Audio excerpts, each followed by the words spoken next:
Hi everybody, welcome back. This is the 22nd U.S. Bar Table Championships presented by CSI, and we are about to have a winner's side match featuring two of our final four undefeated players. And I'd like to also welcome my good friend Brian Butler into the booth to do some commentary with me. We did some last year and years past. Good to have you back, Brian. Thanks very much, Ken. Good afternoon, everybody.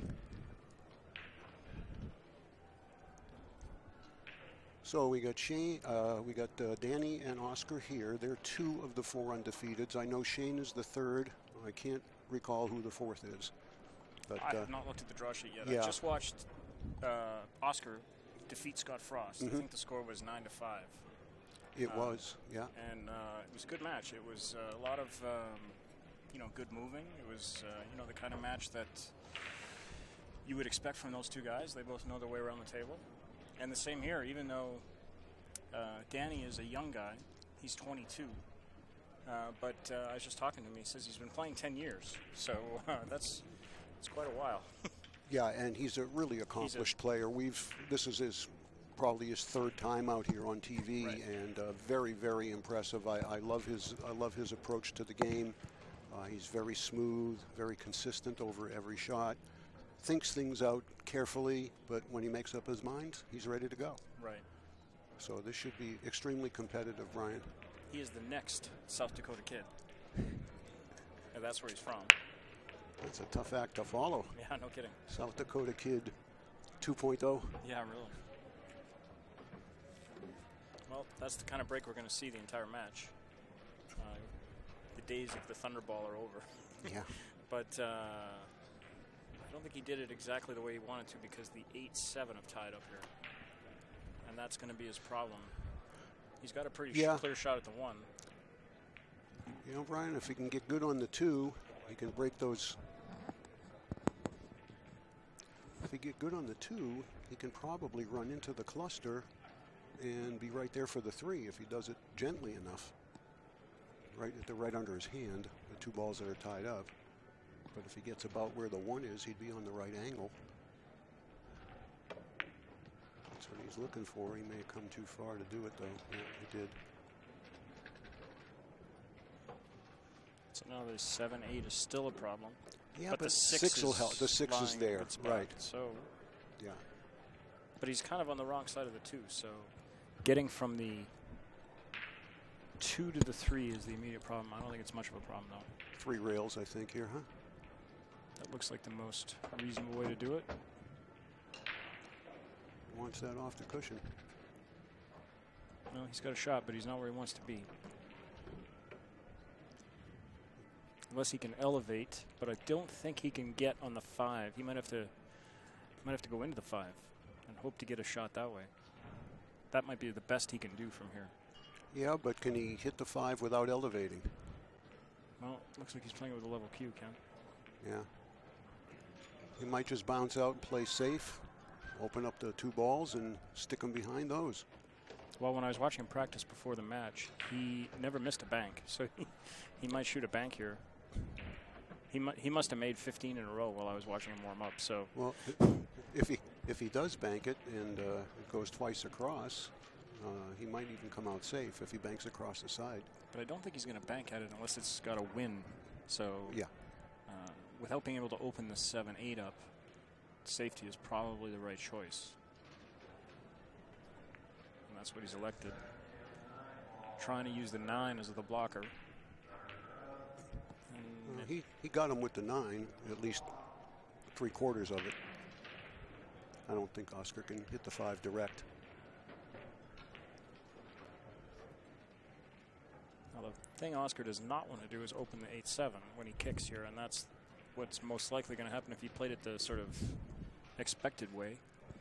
So that's why he's looking at a little bit more creative shot. I think he's going to try and play almost like a billiard shot and 2 rail and just kind of nick the 5. Right, and maybe have the cue ball run into the 8. Or just come across the front of the 8 and just leave the 5 there, just barely get the rail. This is a very, very touchy shot, but it's the kind of shot he's good at. Yeah, and you can get no rail here too unless you're careful. Okay, that's, well, he didn't execute it the way he meant to. The 8-7 remain a little tied up. Now the 7 will goes go in in the side, I think, yeah.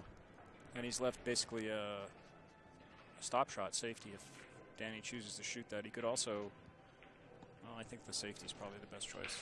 He doesn't have really very much distance between the cue ball and the 5.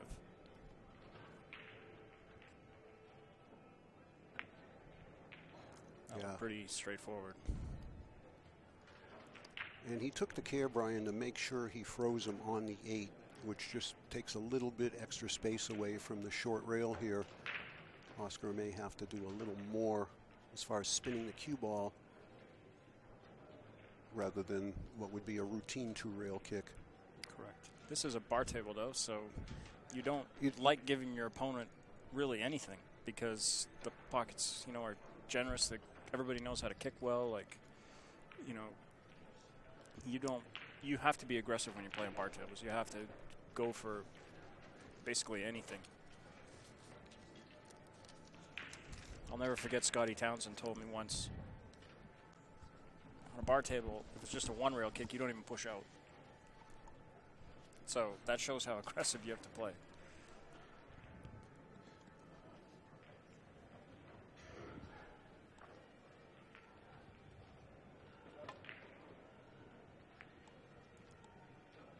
Well, that was a pretty good hit to hit a ball out in the open like that, but he probably is going to find himself behind the 7-8, or he's just going to stick it right there behind the 9 and 2-rail the 5 down the kitchen. Or he's going to bank the 5. Yeah, straight back. Well, that'd be, correct, to the upper right-hand corner. Now it looks like he's cutting at the ball.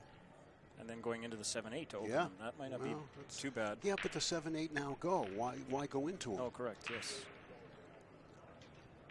Actually, from this angle, it looks like he's playing your safety behind the 8-7.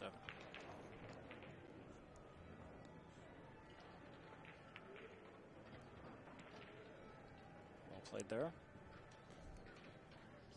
Yeah, the only thing I don't like about this is he left Oscar the object ball close enough to the pocket where he's got a chance to jump and make it. Well, he is playing the jump. I actually don't mind the kick here. Yeah, I like the 2-rail kick. Correct, coming off the top rail and trying to hit the rail before the 5. Mm-hmm. It's a big ball to make, and you get position if you make it. Right. It's a winning shot. Jumping here, well, Oscar's an excellent jump shot player. I mean, he's maybe one of the best there is.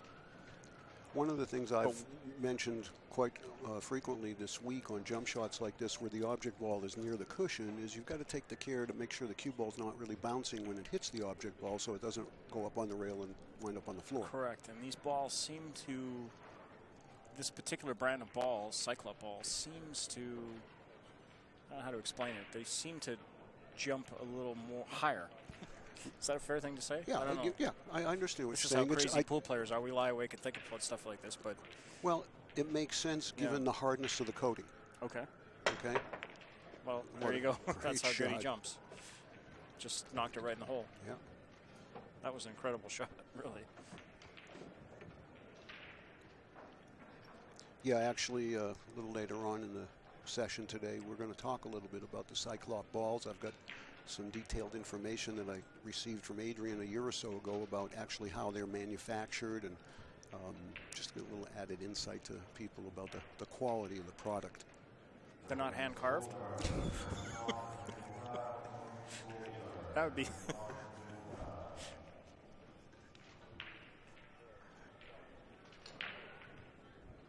be like the most expensive set of pool balls ever, probably. Yeah, and it might take a while to get your set, too.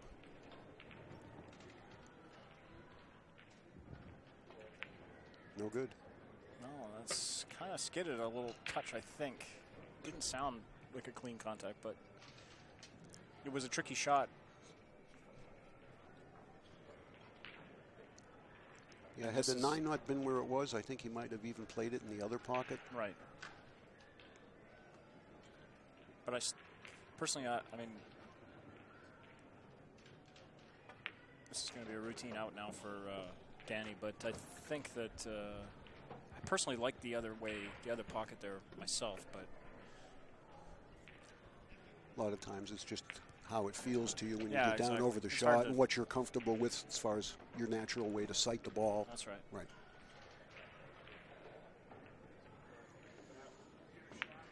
played this young man before, I believe last year in the 9-ball tournament. Got out to a big lead, thinking he was young and didn't know how to play pool, and found out that he does. He certainly does, but these are exactly the kind of people we need to carry our game forward. People of the quality of Oscar and Danny. They're very, very respectful of the game, of their opponents, and they're just good people. Yeah, both of them come from pool-playing families. Oscar's father, of course, everybody knows Ernesto, and Danny told me that both of his parents are very good amateur players. I asked him if he could beat them both, and he said definitely.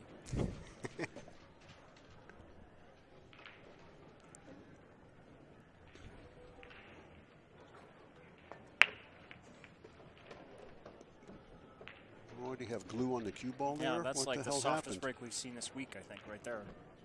Yeah, but I mean, the cue ball just I know, it just didn't stuck. move. It was kind of like, have you ever played those carnival pool games where you just kind of roll into the group? That's kind of what he tried there.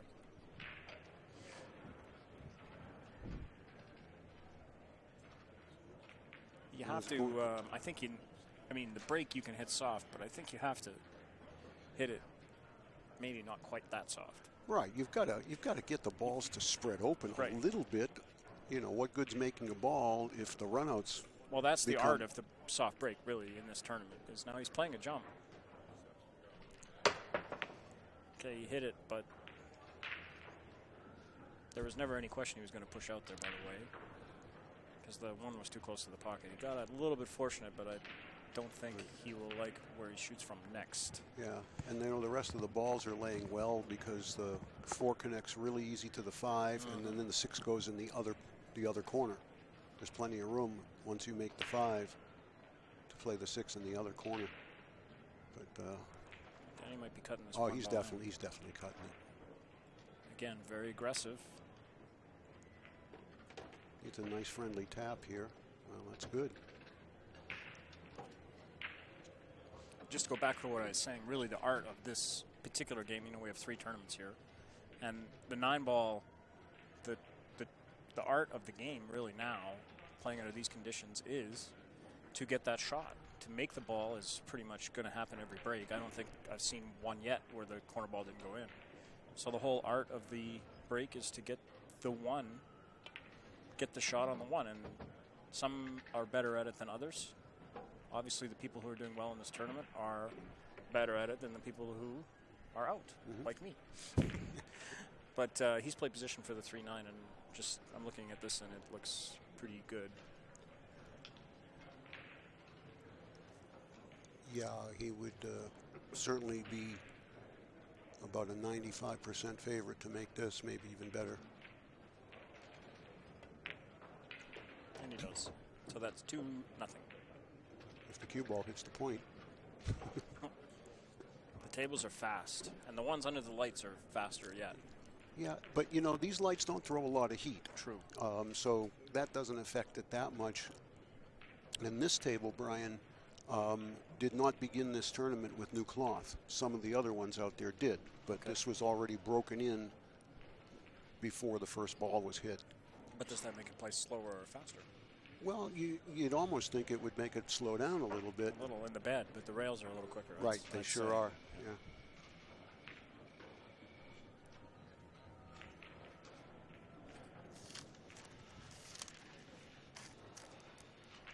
Okay, so we'll have one more after this at 5:30, and then at 7 we will have the hot seat match. And again, those players will be determined by what happens right now. The winner of this match versus the winner of Shane and whoever he's playing right at this moment will give us our 2 competitors for the hot seat match at 7. And then we'll play the 7th, 8th place match at 8:30 and the 5th, 6th place match at 10, taking us down to our final 4 for tomorrow. So the match with Shane must be on the floor somewhere. I'm yes. just looking around, and I don't really see him. Is that him 3 tables up, maybe? No, it doesn't look like him. Is he playing Ernesto? I don't think that's Shane in the chair. No? Okay, never mind. All right, Danny broke the balls, but did not get the shot he needs on the 1 ball. 5 is blocking. What's that 4-9 look like? Is that The 4-9 near the does pocket? not look good. No. If they're frozen, it might be able to be thrown. It looks like it's quite a ways off. Yeah, But okay. that's just from where I'm looking. But I'm looking at the 1 as his immediate problem. Well, sure. He cannot really push out with where it is so close to the pocket. You know, It's really not. I would maybe kick 1 rail at it, or even 2 rails. Well, he's got 2 options, I think. One is to kick, like you say, 1 or 2 rails to make it. To make it, right. And the other one is to kind of kick off the right-hand side rail across the face of the 1 and try and just kind of duck and maybe snooker behind the 5. Or jump. That's, I think, the 3rd option, but I don't like that one. It's a little wild. I really think it's such a big ball that the 2-rail kick is the preferred shot because, yeah, it's a sellout if you don't make it, but it's got a big reward if you do because it looks pretty natural that the cue ball will slide up for the deuce.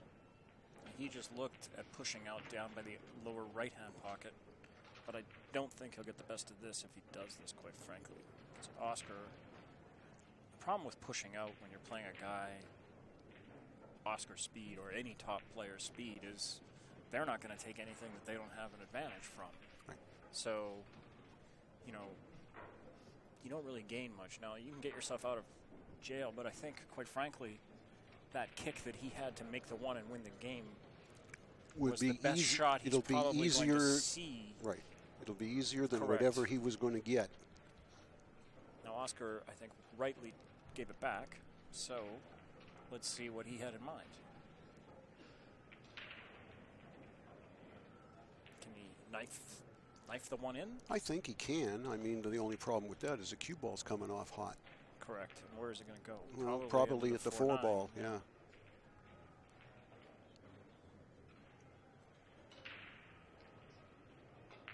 If he hits it too fat, he could scratch up here.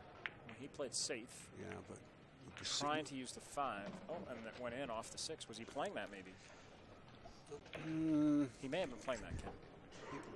He may have been. We'll give him the benefit of the doubt.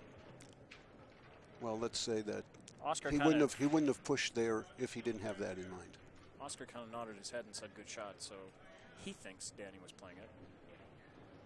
Again, he's a young-looking guy, but he's got a lot of pool knowledge.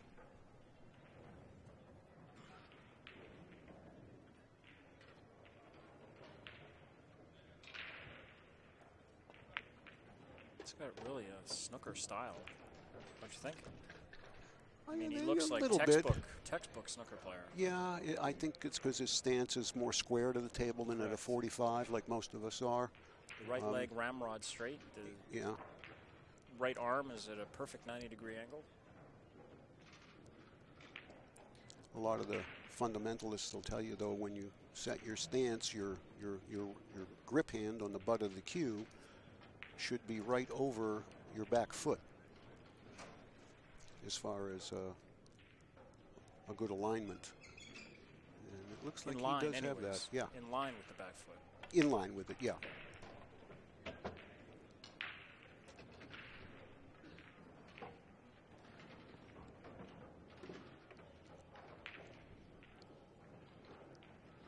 Let's go to deal with the 9 maybe here. He might not even have to hit the 9. I mean, it looks like he will. But from this angle, if the 4 is out just enough, he might be able to miss the 9 altogether. If he grazes the 9, he's got to worry about the 7. Well, he might play it extra hard to play across the front of the 7 and play the 5 in the upper left. He may, it's kind of finesse or power here, or he may just kind of.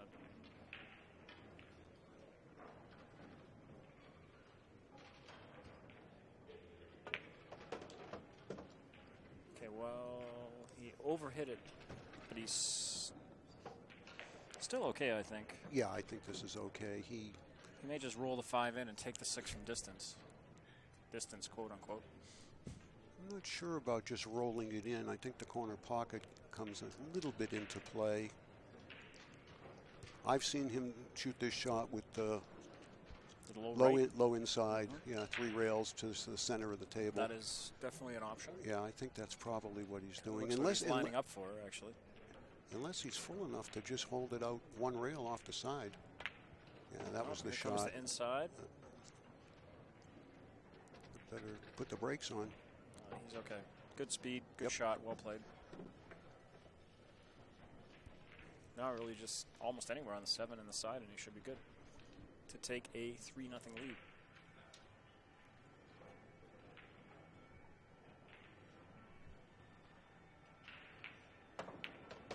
When you play these matches, you kind of think of the games as coming in groups of 2. Your game where you break and his game where he breaks. And you'd like to be able to win both of those games each time,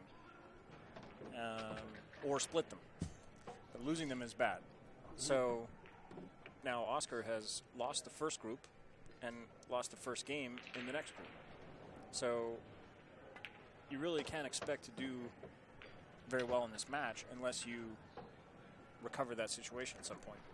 Now, of course, ultimately, it doesn't matter. You have to win 9 games. It doesn't matter what the order is, you win them. But this is the kind of thing that you think about kind of when you're sitting in a chair. No, that's well defined. I couldn't agree with you more. I liken it to tennis and breaking serve. Yes, you know, exactly. and we even refer to it that way as right. You know, hold your serve when it's your break. Right. And once you get that first break of serve, although it's almost fairly lengthy match, as long as you can then win on your break the rest of the set, you can't be beat. That is the theory. But I mean, if you watch most matches, like we think that way. Yeah. But if you watch most matches, both players get plenty of chances on the other player's break. Yeah. And it's just a matter of kind of if you get behind, to not let it get to you, stay focused, stay in the match, and if you get your chance, use it. If you don't, shake the guy's hand. But I haven't seen too many matches, except for Ignacio, where you haven't got any shots on your opponent's break. It's pretty rare.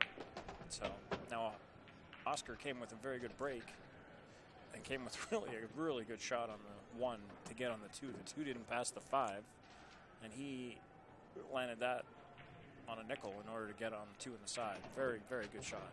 Yeah, that was a game-winning shot. Yeah. That was a game-winning shot as far as I'm concerned. Especially 3-0 down. If he underhits it and hooks himself with the 7, that's it for this match probably. And sure, if he goes too 4-0 far, he's going to have a tricky shot. So he stepped it up when he had to.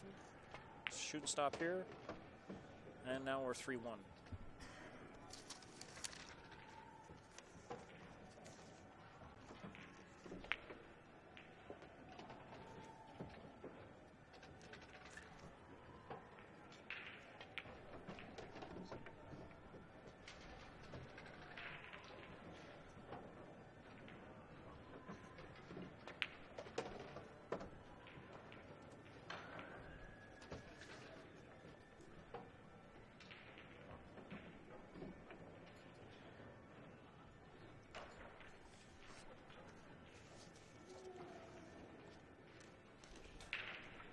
Once again, I'd just like to remind everybody about the great equipment we have here and the companies that are also sponsors of this terrific event. Diamond Billiard Products, of course, has provided us with a great 7-foot table with pro-cut 4.5-inch pockets.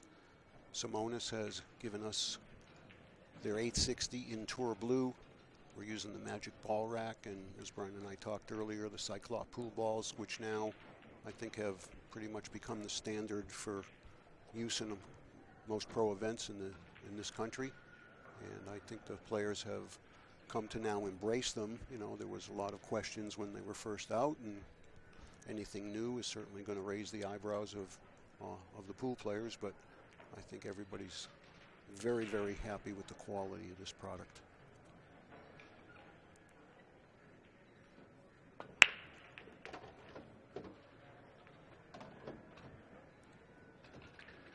Starting to get used to the colors of the 7 and the 6. That's the tricky part. Earlier in the tournament, in the 9-ball tournament, I made the 5 and played position on the 7, snookering myself on the 6, and went to shoot the 7. My opponent says, "Oh no, you have to shoot the 6," which I was snookered on. And then I kicked it in, went 4 rails for position on the 7, got out, and he said, next time he wasn't going to tell me. Next time, it's a foul. That's right. Shoot the 7, foul.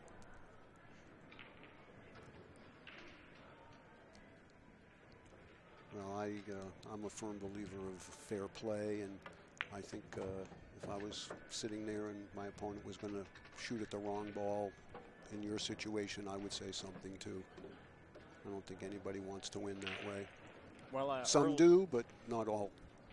As you know, earlier this year, I was in the finals of a tournament in the final game, Hill, and I almost shot the ball out of rotation, and my opponent told me, and then I ran out to win. And I couldn't believe that his name is Ben Francis. I'm going to say his name because it was a remarkable thing. But you know, you might say it in the first game of the first round, but I don't know about Hill in the final. But you know, he's a class act, Ben. So. Oh, don't do that to him. Don't do that. Well, this is just what you were mentioning 2 minutes ago about getting an opportunity on your opponent's break, and especially being an unforced error here that Danny did to himself. He's looking at kicking the 3-3 rails here, which is the way an experienced player is going to shoot it. He's going to maybe make it in the side, and if not, the cue ball should stick, and the 3 should kick up table. He figures to do well here, actually. Well, now he hit the 3 off the second rail and still cut kind of away with it, I think.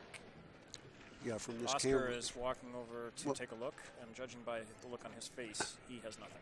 Yeah, we can see by the camera angle here that he definitely is semi-hooked. Now, does he jump and try and bank the 3? That might be his play. Now, he's got his main playing cue. Looks like a Southwest product.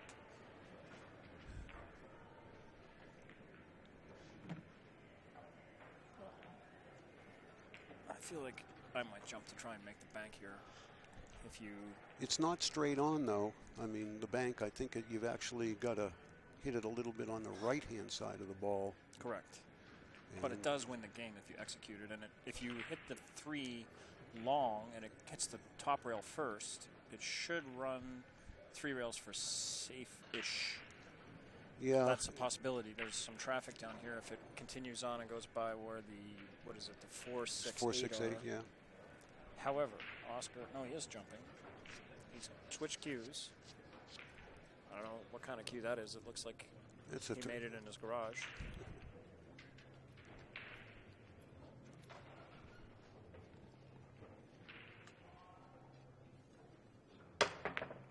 Okay, he jumped to cut it in. And he got a good roll. Holds up his hand to quote-unquote apologize. The old fake apology.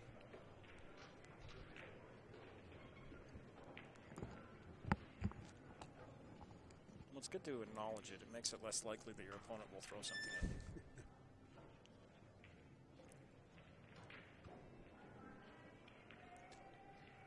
Listen, everybody understands that when you play 9-ball under these rules and these conditions and stuff like that happens, it's just comes with the territory. And hopefully at the end of the match, that stuff has balanced itself out.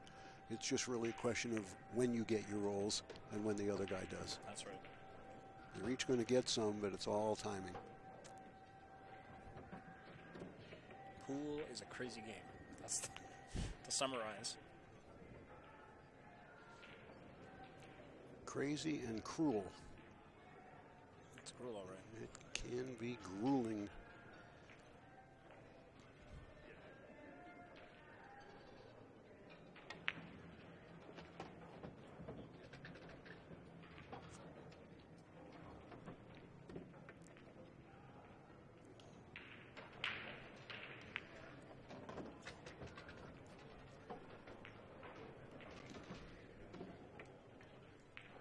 Oscar's going to make the 9-ball and go to 3-2 behind, and he's done exactly what we were talking about, which is win a game on his opponent's break. So now if he manages to hold this, we're back on serve, quote unquote. Right, the only advantage that Danny will maintain throughout the set is that he won the lack. Correct. Is there not a rule that the 2 has to go in the back of the rack? No, here? no. Okay, we're not playing that rule? No, BCA Pool League rules don't require the 2-ball in the back. And those are the rules that are in effect here for all 3 divisions.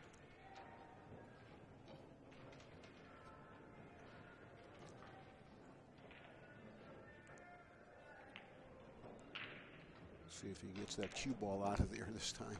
Well, he's going to hit it a little harder than he. For sure. Well, he's still trying to leave the one right over the upper right-hand corner, which he did. Yeah, but the one's going to go there anyway, and if it bounces out a foot, big deal. But you really want to get that cue ball, I think, a little further away from the clusters. It almost just looked like he hit it with a center ball and not much speed. Well, he's got a shot. That's the most important thing. Which is the best route to get on the 2? The 2 passes the 5. Yeah, that's not a problem. I like maybe a quarter tip a left here and straight up the table. But is the 2 hampering him from this bridging? No, I don't think so. A little bit, which makes the inside English option a little more tricky, although I'm sure. Okay, he went around trying to split the 4-2, and he's overhit it. You know, at that speed, Brian, maybe he was trying to run into the 4. He overran the position 2 feet. Possible, but I think he was actually trying to float and land on the 2. Really? Perfect. That's my theory, but well, it doesn't matter. We're not going to know. So he's going to hide him behind the 5 here, I believe. Sure. It's a good shot. Danny does not have the left-hand side rail, and he does not have the upper rail. So he's going to have to do. It's 2 rails or 3. Well, he's looking at kicking off the bottom cushion. There's just not much gap I don't there. agree with that. I think he's got to just go halfway past the side pocket. I don't see the value in kicking between the 7-9 either. What's the value in that? This way, if he comes off where he's looking 2 rails, you could make the 2. You know, like many more good things can happen that way, I think. But make it, get safe, get separation, tie a ball up. He's not doing that. He is trying to kick between the 7-9, or is he? Well, now he's done this in several of his matches where he has taken a minute or 2, which is long in this type of a game, to look at all of his possibilities. And once he makes up his mind, he'll be very quick to shoot. I think with but I like this. Firm medium speed here, I think, is the way to kick this ball and try to hit the 3rd rail above the 2. No English from this angle. Okay, he's hit the 2, and he did not get rewarded. In fact, Oscar straight in. The 7, however, is a slight problem. Although I think it passes the 8 over by where the 5 ball is. Okay, and the 5 will be out of there by the time he gets to it.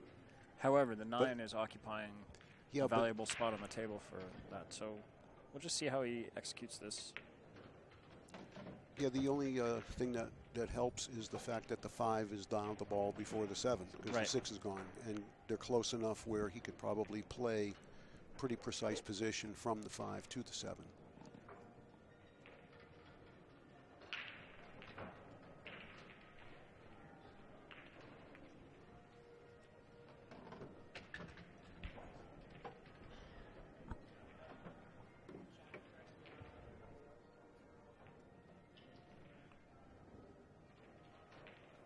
Judging by how he held his cue, he's looking to float between the 8 and the 5. So this is really the most important shot of this rack.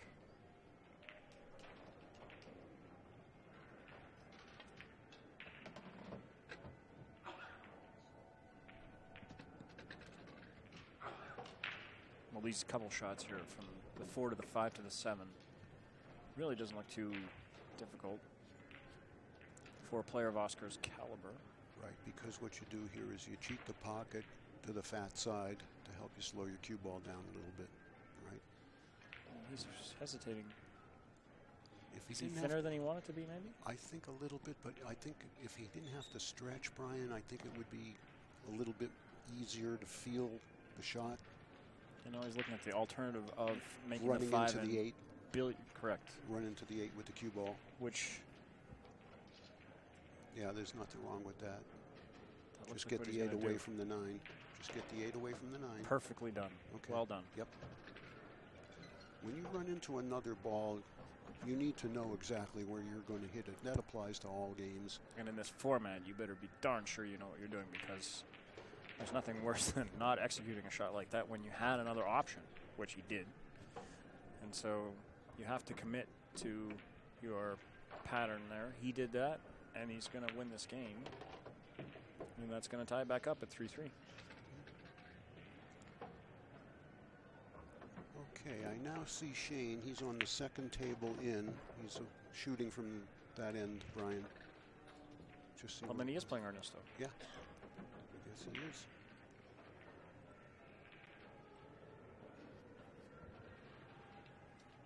The score on that table shows 7-2, 6-2. Well, it's 4:45. If they started right on time at 4 o'clock, that's it's very possible. But that's a lot of racks to play in 45 minutes. But the game's average 5 minutes. So Shane is stroking them in like a man who's up to 6-2. Yeah. Well, we'll he know. shot the last 4 shots in about 9 seconds. Right. And he just slid a beat over, and so 7. you're correct. So he is ahead 7-2. Okay. And that is the person that this winner faces? Is that what I believe so, yeah. Okay. Because Shane just beat Brian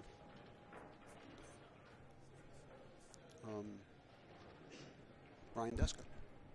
And that was a winner's side match. So again, trying to control the 1. Get it up to where the right hand corner, and he has done that. He's got a shot. It's a thin shot, but he's definitely workable. Yeah, but what pocket does he have for the deuce other than the corner upper left? And if that's the case, how do you get there? Okay, the 2 does not pass the 8. And it won't bank. It won't bank because the 5-3 are in the way. So Ken is right. How do we do this? I'd think about playing safe here. Put the cue ball up here behind the 8-7. Let that complete bunch of balls there block. Just put the 1 over, kind of on the rail where he's standing. Well, you might be right, but I will bet you he does not play safe. Well, I don't think he's going to either. But I think he might try and run the cue ball into the 3 is a possibility. He can he get right English on it? I think maybe he's just going to make the 1 and play safe on the 2. Okay. And I would have played safe on the 1 just because I think you had much more room to hide the cue ball. You could control both balls on that shot a lot better. But he may just bank this cross where the cue ball is and put him behind the 3-5. Does he have that shot? Or is the side pocket? I don't think the side's in the way. That would be a good safety. Okay. Well, I don't know if he got a slight skid, just the slightest of skids on that shot or not. But he did not accomplish what he was after. The 2 kind of shortened up a little bit off the rail, and it's resulted in Oscar being able to see the 2, but that's not going to help him much because if he hit it on the line that he has, you just go right in the side pocket. So I'd be surprised if he shot at the 2 direct, quite frankly. Now he's looking at a combo on the 8, which would be absurd. I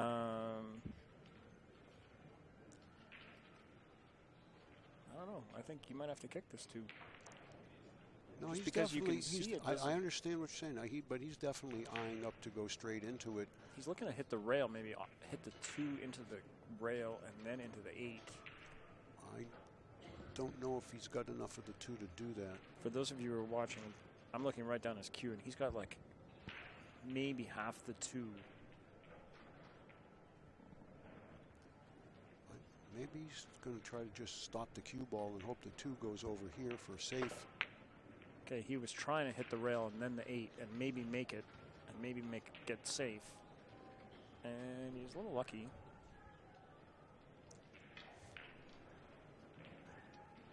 And I admit that I was wrong, that he didn't need to kick the ball.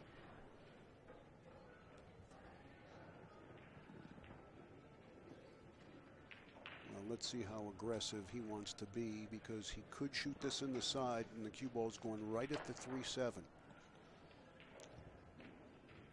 He also has a safety. He could brush the 2 on clip it towards the 4 and run the cue ball down. Yeah, and I sort think of towards the 8. I think that's his choice. Looks like what he's setting up for. I think that's what he looked at, Brian.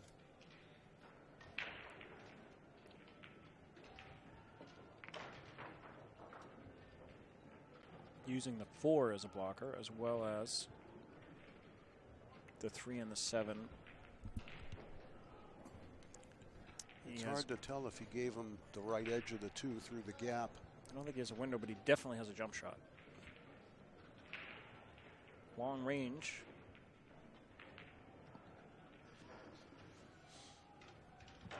No. He's still got his normal cue, and he's going level, so he's got something straight at the 2. Can he get to the angle to make it? I don't think so. I think he's going to cross it. But he hit it a little thicker than he wanted, and that's going to leave a shot. No question. He wanted to hit that thinner, I would say, and bank it back towards the middle of the table and use the cluster of balls as the blocker. Right. I actually like going towards the 8 ball here. If you can. Yeah, because I think the 3 will be able to be made in the other side a lot easier than the side it's closest to. I feel like he's just going to roll it in. Well, it all depends on if he's got access to the 3 on both sides. Okay. Andy will give us the other view. From there, we can see that he can make it in the side. Yeah, and it looks like the bump he'll get from the 5 will send him out towards the right, which will make the 4 a lot easier. Correct. I think the only question is, will the 5 somehow interfere with his party here? So we'll wait and see how that happens.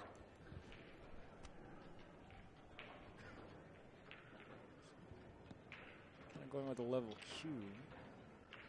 Sorry, above center, just rolling it. Okay, I actually thought he had to hit that a little harder and draw it, but he did not need to do that, so this becomes fairly straightforward from here.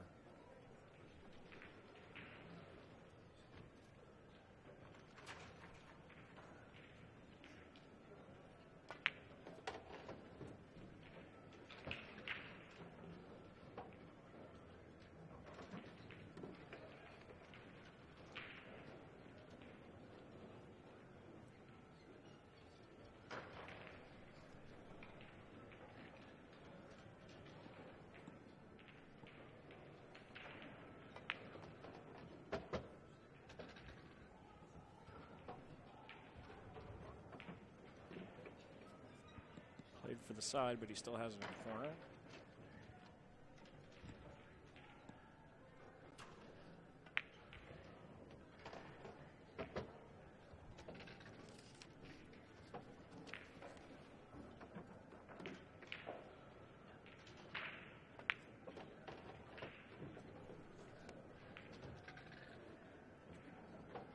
And both players had some shots, but he's going to win this game that was on his break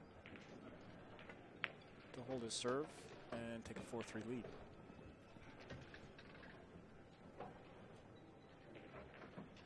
Oscar had a good opportunity there and did not hit that safety shot very well.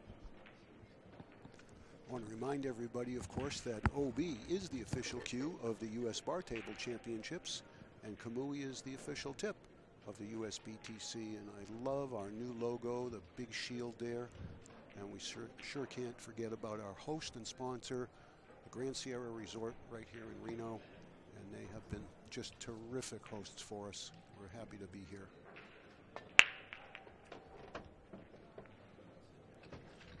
Now that is the break he's trying to model up, and could probably sell it at one of these booths. Well, he wants to be somewhere in the vicinity of the 9 ball here, doesn't he, Brian, for the deuce? It looks like it only goes to the one pocket, and it's the side. You may have to pound this a little bit with low left and lengthen it out. That looks like good speed right there. It's ball and hand speed. More or less perfect, yep. Yep. Now does the 4 pass the 7? Looks like I believe it does. It probably does. So they probably roll through, shoot the 3 in the corner, and then that will be it for this rack, quite frankly.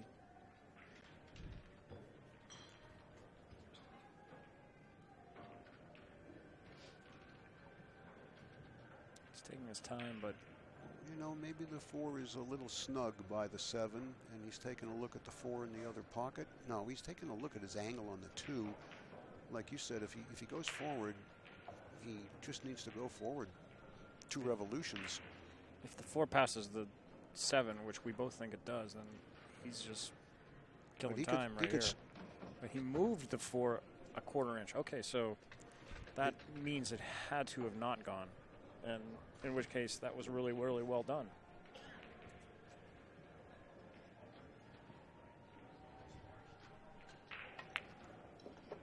Well, Shane has dispatched of Senor Ernesto 8-4, 9-3. That just sends Ernesto to the B side, not eliminated. So Shane is going to go to the hot seat match and face the winner of this match. Let's see if he can do the father-son combo. Well, that'll assuming that Oscar gets there. But that's the tricky part about playing on the West Coast, is if you beat one Dominguez, there's another one waiting for you. And okay, ooh, a little weak, but it'll be okay because he doesn't really have to do anything with the cue ball. Just make the ball over and back. Surprised he did that, quite frankly. Like, yeah, I'm just surprised it just didn't get where it went, but just a high ball here, 1.5 times across. Maybe even hit both long rails. Or might come back, actually. Yeah, I was going to say he could do that too. That actually makes the shot play easier. No problem. And you and I thought this was going to be tight from the get-go, and then Danny jumped out to that 3-0 lead, and you know, all of a sudden it wasn't looking that good for the Big O. But it didn't take much to turn things around, and here we are tied up at 4. Well, like I say, when you play in this particular tournament, if you get down, it's easy to feel like you have no chance of winning, but you do. And Oscar knows that, so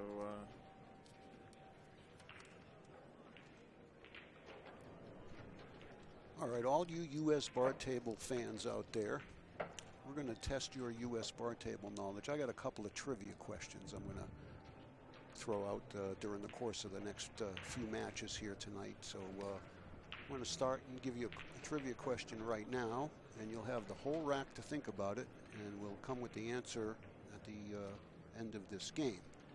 So we're going to start you with a semi-tough one. Who are the only players to win the all-around championship at the U.S. bar table and at the Derby City Classic? So master of the table, the Derby, and all-around champion in the U.S. bar table.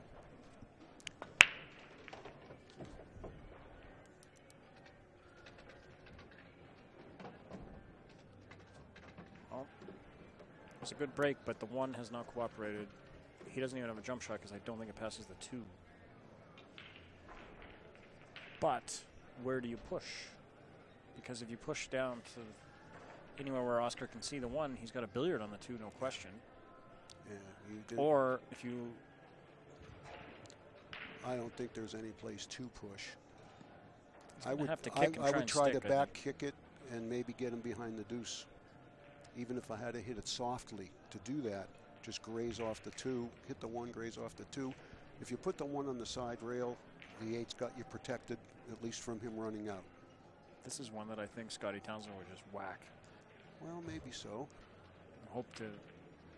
I don't think you can. I don't think you can afford to whack this with the scratch possibility. I like what he's looking at now, but I like doing this fairly softly.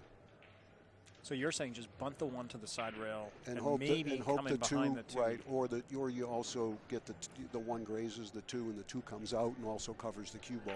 Worst case scenario, you have another trip to the table, even if right. you're snookered. All you want to do here is buy another inning. Okay. Okay. I'll buy that. And he executed it very well. Yep.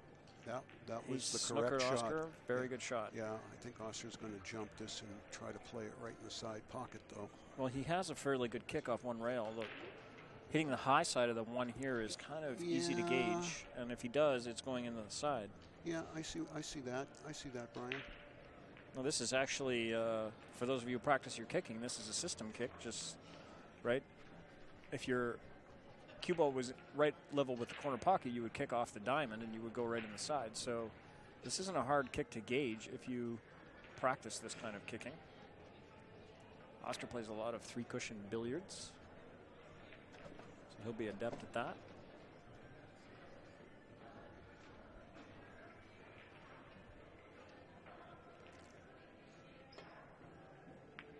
And there you go, right in the pocket. Nice shot. And position. Nice shot. Welcome to the U.S. Bar Table Tournament. Great shot to hook your opponent. He just kicks it right in with position.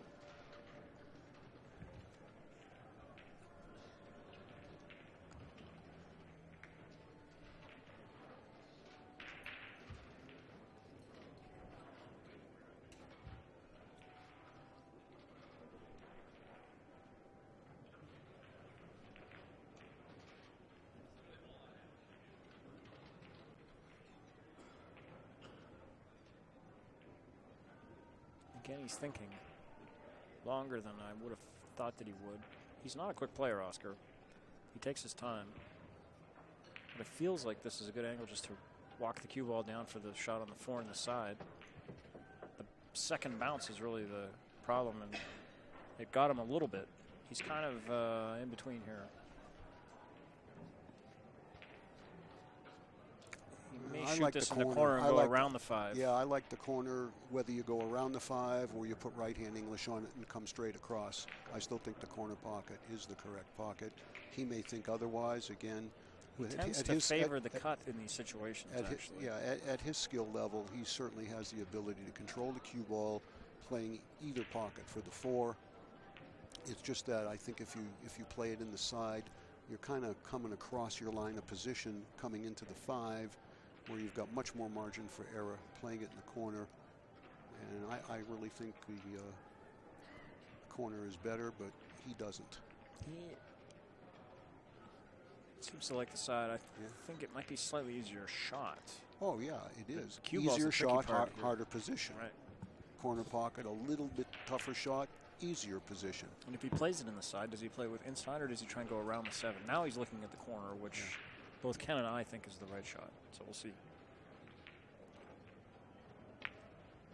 Missed it.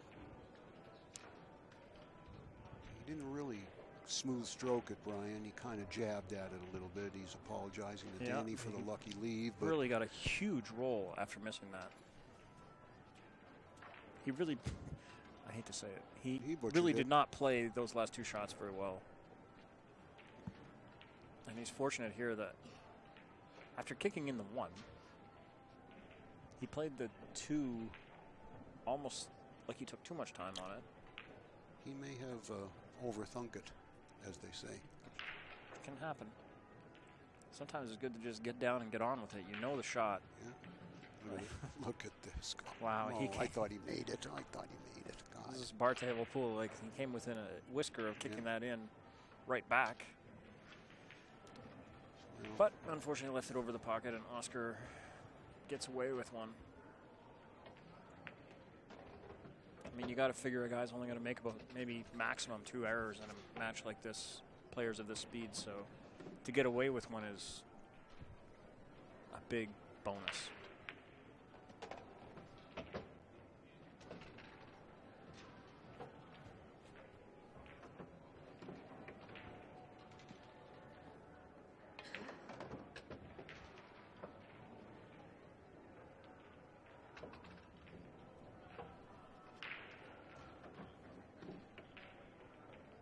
This will put him in the lead for the first time in the match.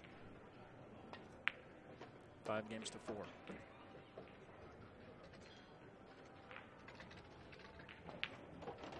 Yeah, he's won 5 of the last 6 racks because Danny had him 3-0. That's right. He apologized again, twice. Okay, so the apology scoreboard is 2 for Oscar. Oscar's had a lot more apologies than Danny has. And none for Danny. Yeah. All right, we're going to give you the answer to the trivia question. We'll repeat it one more time.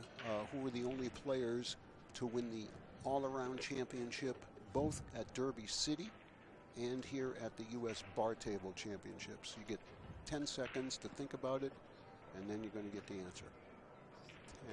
10, 9, 8, 7, 6, 5, 4, 3, 2, 1. The answer is there are two players, Shane Van Boening and Dennis Urquio. Dennis just won the Master of the Table last year in 2014 at the Derby, and he actually tied for the all-around championship here 2 years ago, but it still counts as an all-around championship. And we'll have some more of that. We'll maybe try to do one of those a match here for the next 2 or 3 matches and just have a little fun. Well, this is about as good a break as Oscar's had as far as the way the ball's spread and laid out. He's going to have to give him another apology after this one because he's going to be perfect. Or is he?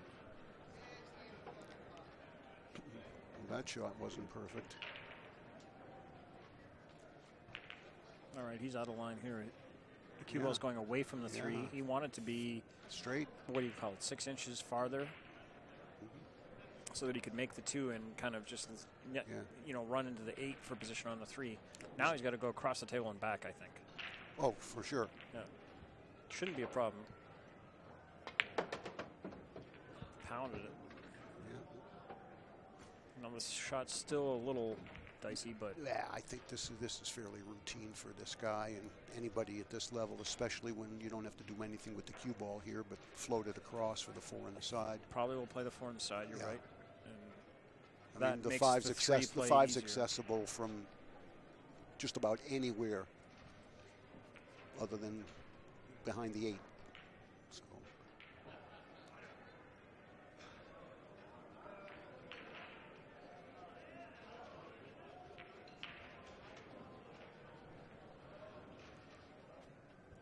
I think it's just a high ball here. I don't even think you need any English because the natural angle off the cushion is going to take you to about the middle diamond on the other side, isn't it? I think you can miss the 4 coming across. That's how it looks to me too.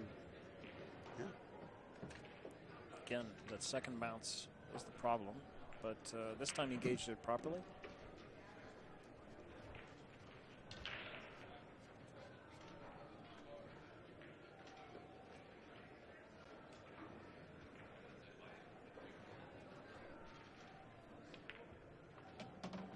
I tell my, when I give lessons and stuff, I tell my students that one of the things to practice, this is one of the situations, is to go around balls. Going around the 8 here is something all of you should be adept at doing.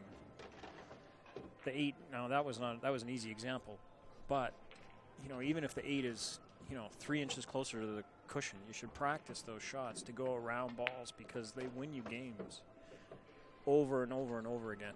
Going around a ball close to a rail is a valuable shot. It sure is. Position pattern. It's taken Oscar 6-4 up that break. No apology there.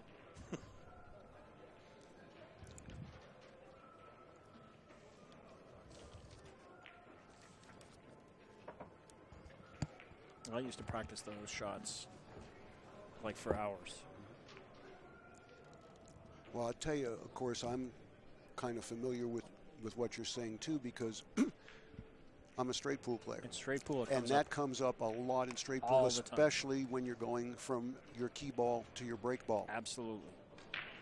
But it comes up a lot playing 9-ball, and especially when you're playing on a table like these diamonds that are fast and, you know, slidey and all these kind of things. You know, being good at going around the balls is worth its weight in gold, I think, with inside and outside English, really. Yes, for sure.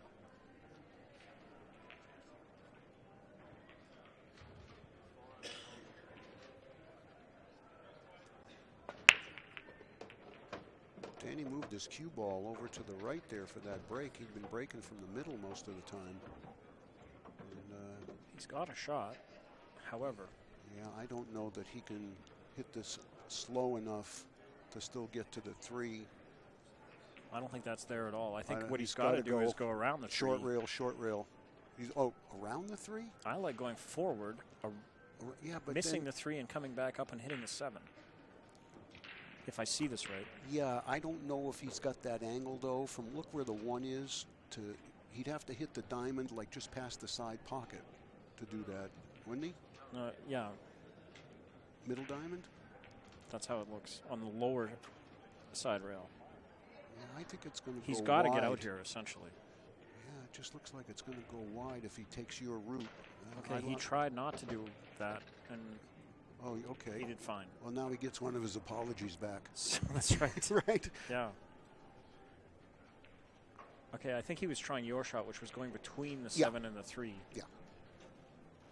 And my shot, the one I was calling, needed a little bit of inside English, which he was on the rail, so, it wasn't that easy. So, whatever. He got a good roll. Well, He's got to hit this extremely soft to hold for the 4. Yeah. And let's give him credit for a good shot on the 1 ball off the rail that wasn't, automatic. It's the 4 past the 8. It's kind of an error if it doesn't. Yeah, no, I'm pretty sure it does. I think it's a question of does he want to go straight up and down or 2 rails out of the corner. I like straight up and down here myself. They both work. A little bit of left English. Well, He's going 2 rails. That's all right. I guess he wanted to ensure the angle coming at it that way. He'll do that.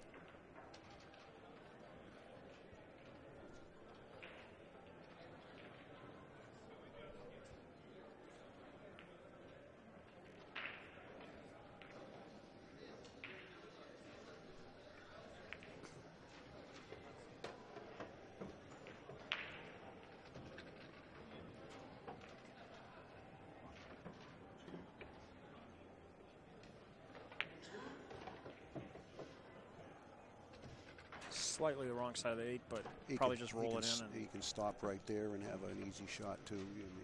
I think he's got enough to cheat it a little at the first diamond.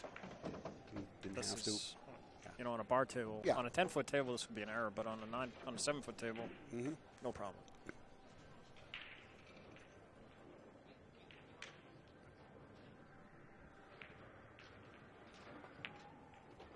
So he does his job, and now it's 6-5. Well, he needs Danny needs 1 service break in the next 3 or 4 racks in order to give him an opportunity to get this to either 7-7 or even 8-8, because he will have the break in the odd number games. But Oscar's had the best of the rolls. There's no question about that. Oscar's definitely won 2 games outright because of the good rolls that he's got. Yeah. So and that's a 4-game difference. It easily could be 7-4 Danny. Correct. See, Dominguez Sr. has wandered into the audience. Again, straight in on the 1. I can't. Okay, he has an angle, Brian. I think he more or can less go forward with inside 2 rails, and he's going to shoot the deuce through the gap between the 3 and the 9. Right.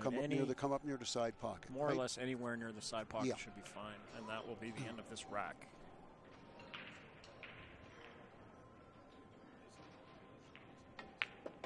That looks pretty much perfect. Now, I might be inclined to play this a little harder and shoot the 3 in the lower left corner as opposed to the side, because you could go wrong playing this in the side. Whereas if you played for the corner here, it's hard to go wrong, but he probably won't do that. No, he did do that. I agree with you. He just overcooked it about 6-8 inches. Definitely overhit it. But that's the advantage of doing it that way, is now you have a couple more options. Yeah, and on that shot, subconsciously, you're saying to yourself, I'd rather be long than short. Right. Now, can he miss the 4 is everything. I think he can, but I don't like the cue ball coming off that rail, missing the 4. Well, as long as it won't go at the 9. No, I'm not sure he can miss it. I think with draw he can. It looks like the tangent line will allow him to miss it with draw. If he nicks the 4, all right, he's fine. That's what I was just he worried handled it about, well. was the He had cue lots ball of room. going into the 9 coming across, but now he's dead nut perfect. Shoot and stop, Well, basically. Shoot yeah. and stop, and then cut the 5 and come across to shoot the 8 in the same pocket. Exactly. There's no reason to, unless there's no question about the 8 going from where the 5 is, and there must be plenty of room for him to play it this way. He's chosen the other option, but must be fine. Yeah.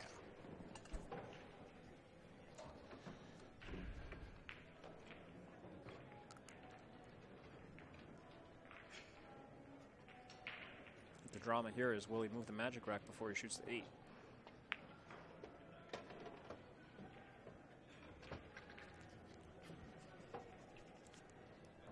The answer is no. I cringe when I see guys shoot over the magic rack. Well, it's very thin. It's thinner than a piece of paper. Well, listen, I know that, but me personally, I would never shoot over it just because of the visual.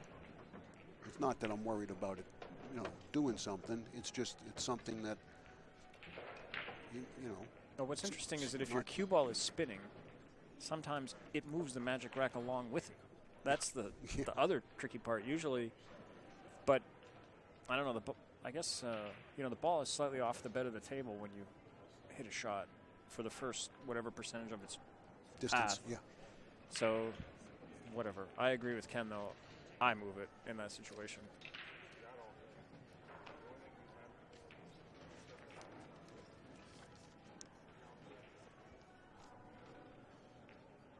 Well, this is a pretty important match money-wise, too, because the winner goes to the hot seat, which means the winner, by going to the hot seat, is guaranteed a minimum of a third-place finish by playing in a hot seat match, and that means $1,500. So winning this match assures you $1,500, even if you then go 2 and out. $750 jump. Yeah.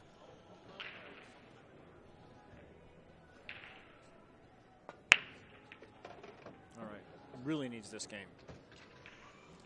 The 4 covered the 3, but 3 goes in the side. right, is straight in on the 2. Right. 3 in the side. I think all the balls go here. I don't think the 6, 7 are tied up. He's looking right now. And judging from the look on his face, it's not too bad.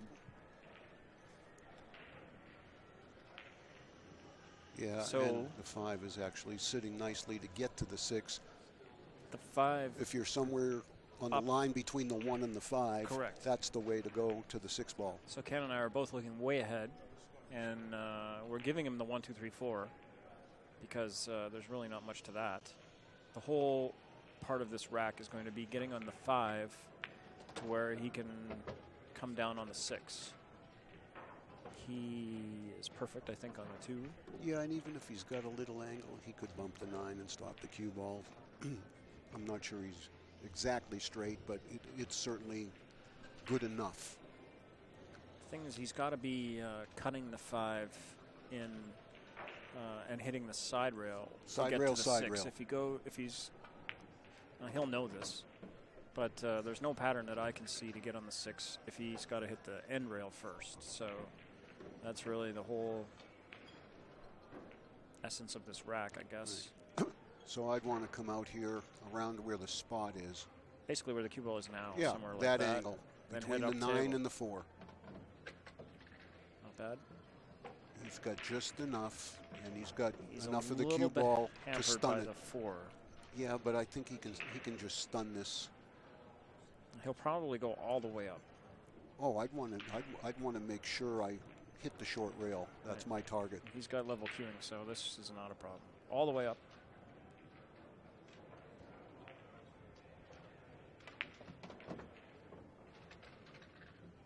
That will suffice. Yeah.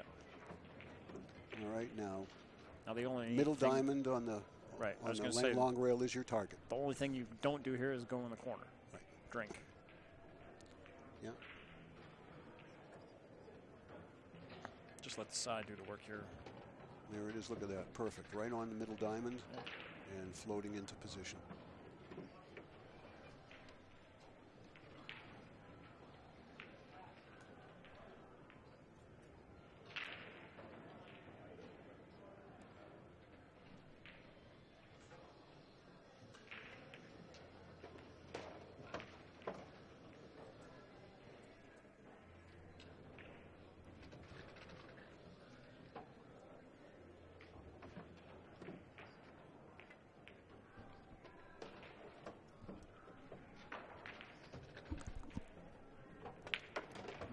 Another break and run out, and the score is 7-6. See, now the pressure actually reverts to Oscar. He has to hold his serve here because Danny is breaking in the odd games. And if Danny wins this rack, he's breaking to go ahead 8-7. Then he puts Oscar in the position where Oscar must win the last 2 racks. So the heat really is on Oscar. But I don't think he's not feeling that in his mind. I'm just, more okay. of. Now, Danny is rightly, I think, noticing that Oscar's racked the balls more or less in the same numerical pattern every single rack. And clearly there must be a rule against that. Well, there is. So Oscar is changing it up a little bit. Well, I hate to say this, but it's going to be a true statement. Not enough players that are sitting in the chair are observant enough. Well, I'll tell you how I handle that. I run a tournament every year with a no pattern racking rule. And this is what I tell the players. I'll be watching. If I see you pattern rack, it's ball in hand for your opponent. So you better rack them in a way that I know that there's no question that I'll have any doubt as to what your intentions are. And you know what? We never had a problem. I don't warn anybody either. I just go over and do it. So now, Dan was quite right to do that. But I don't think it's going to matter much. I mean, it's all on whether Oscar lands on the 1 here. Well, I think in a way it kind of does matter, Brian. Well, it was good to speak up. Well, besides that, no, I think it does matter because you know you're going to make a ball and you pretty much know you're going to have a shot on the 1. So the placement of the 2 and 3 really become critical. When I say that it doesn't matter, the reason I say it doesn't matter is because the change that Oscar did, he put the 2 on the wing ball and left the 3-4 behind the 1, which essentially is It's almost the same thing. Well, yeah. That's why I say, like, yeah. If I was refereeing this match, I would say that was still a pattern rack, but whatever. You know, that's life. Well, there's a lot. That's why I don't referee many. There's a lot of guilty parties. I think what it's going to eventually come to is it's going to come to where the opponent will go up to the rack with his phone, take a picture. Next time you rack, he'll go back up there with the picture exposed on his phone and show it to you and say, this is what you did last time. Right. Now the counter argument is, of course, what constitutes a pattern? Because if I only rack the balls 9 times in a game, you know, they figure to be the same a certain percentage of the time if I was randomizing it.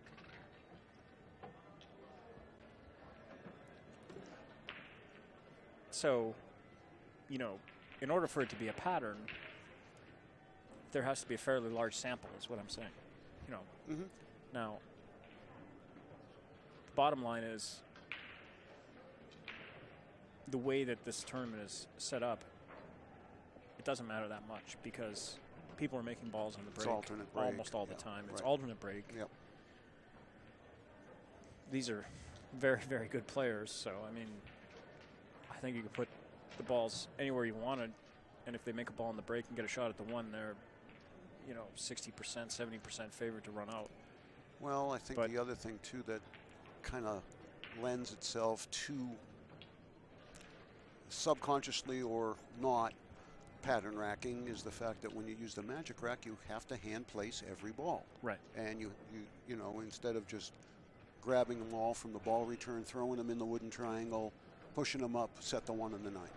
And having said that, I think personally that they should just let you pattern rack because it's hard to police, and ultimately it's if everybody's doing everybody's on the same playing field. Then everybody's on the same playing field. Whereas if some guys are a little more clever at placing their pattern, you know, then they get an advantage that they shouldn't necessarily get.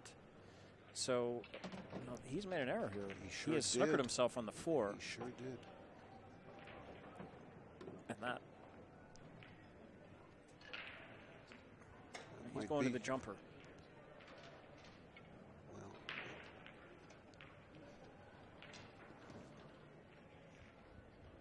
feel guilty, Ken? It's still to be seen. Let's hope there's no need for another apology. Well, he didn't really apologize for racking the balls in the pattern that he did. No. Maybe he had in the back of his mind Well, a little bit of... Well, he got caught with his hand in the cookie jar. That's what I'm saying. Yeah, but that's a different kind of an apology. That's not a, I got lucky on the pool table apology. I got a roll.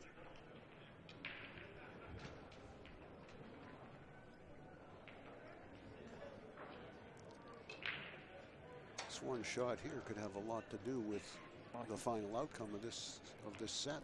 He's definitely going to shoot to jump the 4 and make it in the upper left, but now the problem is... You've got a potential scratch in the side, too. And, or...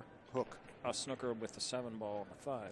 Yeah, but if you're snookered with the 7, the 5's actually, you know, sort of playable rail first. There's a lot you can do with it. I think Oscar... Well, like I say, he's one of the best jumpers there is, so let's see how he handles this. He's sidearmed up here. Missed the 4. Where's it going to go? Oh, not another. He I got told you, another apology. huge roll. Danny's laughing now. Now it's just funny. I mean, it really isn't, but that's the best way to deal with something like that, is to laugh it off.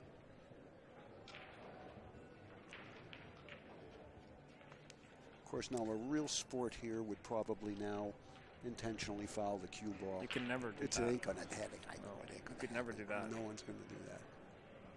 You can feel bad about it, but you're still going to take the victory. Exactly. You got to pay the rent.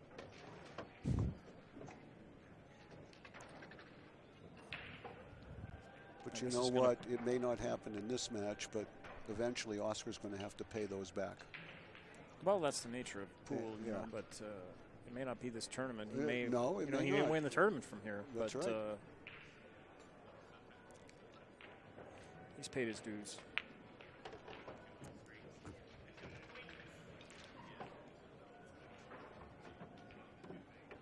He hasn't won the match yet, though. He's still only 8-6 up. I'm giving him these balls when I say that, but... Well, you're a real risk taker, aren't you? Not really. I mean, we all know he's going to get them, so... Well. Holds up the hand. Sorry. Okay, the score is... Oscar has 8 games and 3 apologies. Danny has 6 games and none.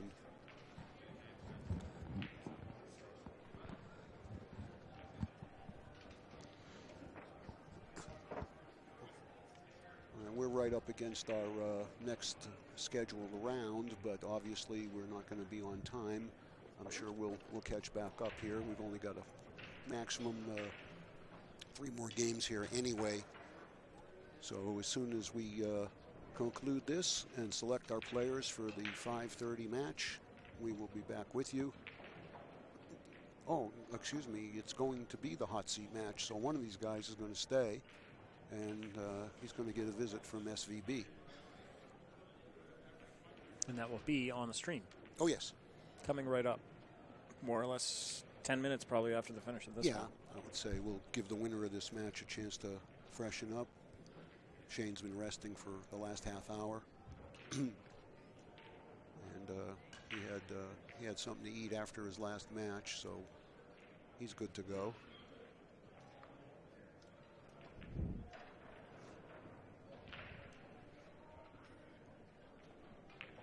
Switch sides here. He did last game. That's what I mentioned. He moved. Yeah, he did. That's where he broke last game, and he broke well from here. Wants the 1 to cooperate. Doesn't want it on the top rail. He's still got a shot at it. Oh yeah, he's got a shot, and he's got plenty of room for the cue ball down the left side of the table. He may wind up having to play a 2-6-3 in the side.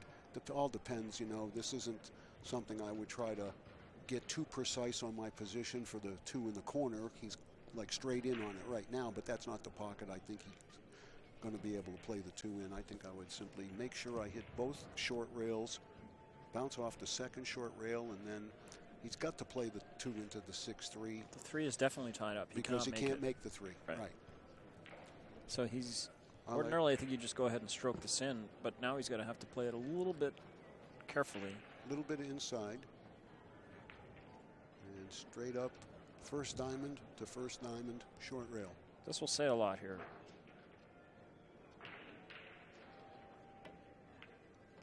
Oh, All right. He hit it heavy. He hit it much thicker than he wanted to. Oh, he's in. And now he's in bad trouble. I think the jump to make the billiard 2 to the 6-3 is probably the shot the way I see it. Absolutely. He's just using a full cue? Surely not. The 6-3 is more or less dead, so if he can just hit the 2 on the right-hand side, should make it, and then the only problem is where does the 2 go? Well, there's a lot of space for the 2 on the left half of the table. He's going for his jump cue. Yeah. I mean, there's a possibility that the 3 could still be missed. He'd have to hit the 6 like real thin on the left side, and where it just grazes the 3 and sends it into the point, but it's almost impossible for this 3 not to go. Look at this pencil he brought out. I don't even know what this is. I think it's 2 shafts that have been made to be 40 inches long. Is it legal? It's as must long as weigh it about 9 doesn't- ounces. Well, there's He's no going with the dart minimum style. weight. Oh, definitely. I think you dart this. Okay, let's see how you properly do this. A lot of this is all about the angle that you stroke the cue ball at, really, which clearly he's pretty adept at doing it. Ooh. Okay, now he did not do what he wanted, but now Oscar has the problem of what to do with the 3 ball, and he's looking at it, of course, right away. Brian, do you think he could possibly bank the 2 cross side and make it off the 3? Well, that would be a really good shot. I like that option. It's a thin shot on the 2, but it's there. I guess the only other thing is to try and go into 2 the rails. 6. No, 1 rail straight across. Pocket the 2, come I'm not across sure into the 6. Knock the 3 in, and you're on the 4. It looks pretty. That's what he's doing. No, I think he can go straight across into the 6. That's what I think he's doing. Okay. Well, that's what he's set up for. Yeah. Now, whether he sees your bank depends a little bit on how much of the 3 of the pocket the 3 is blocking. It looks to me like it's blocking a fair bit, but you know, on the monitor, it looks like not so bad. Yeah. But, however, does that open the 3? Yeah, and the other risk. It might knock the 3 to that sort of dead spot just on the point of the side pocket, but. It could be. The other risk you take if you go straight across with the cue ball is you don't hit it well enough and you scratch in the side off the 3 or scratch straight in the side. But you're trying to hit the 6 ball with the cue ball here. He's going to play a little bit of inside English, I believe, if he shoots the 2. There's the inside. Played too much, really. Maybe the 3. No, the 3 definitely doesn't go. Can't go from no question. There. He's going to play safe.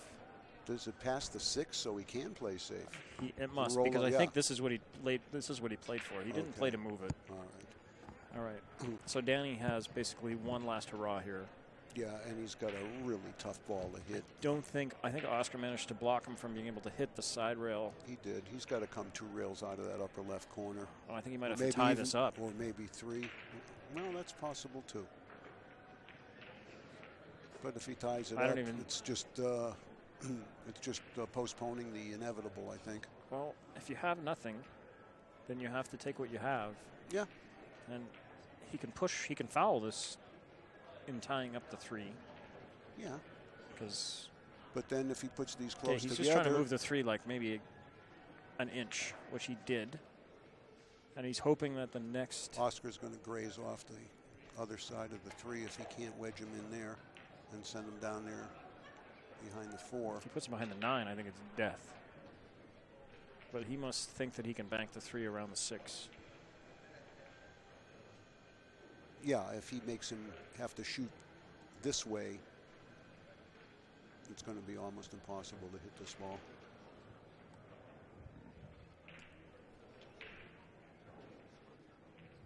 Better be 100% sure, boy. Well, I kind of like putting the cue ball in the middle of the table and coming off the 3 and going in behind the 9 around the 8.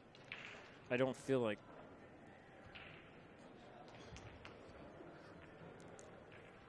I don't think he wants to expose this shot it just that looks much. a little too. Well, I guess if you have this, how can you argue with this? The 3 is probably frozen to the cushion. Well, he's going to go look. Which, by the way, is a rule I don't really agree with. Which we can talk about next time. But, so I don't think it's on the rail. No, Oscar told him it wasn't. Right. He's so got to go, I think he's got to go to the short rail in the kitchen with right-hand English and bend it back. Or tie it up again. But then he's on 2. Well, I mean, better to be on 2 than to be shaking hands. Well, but the thing is, if he ties it up again, he might be shaking hands. I think you got to take a whack at it right here. If you have a good kick, then you have to kick at it. Yeah. But if there's any, like, if you look at the lie of the balls here, he's got to spin around the 8, or he's got to spin back at the 3 from this angle and not hit the 4, and also not hit the point. Well, and that's why he looked at tying it up. And now I think he's going to shoot at it. And his theory here is that if he spins it and hits the 3, he's got action to make it. And if he makes it, he'll have position. He's got action to get safe, too, if it kind of banks around the 8.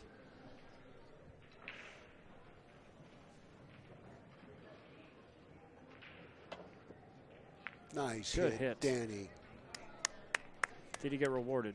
A little bit. Okay, Oscar looks like he's taking a break. All right, we got a quick timeout here for a restroom break for the players, so we're going to take a timeout ourselves. We'll be right back.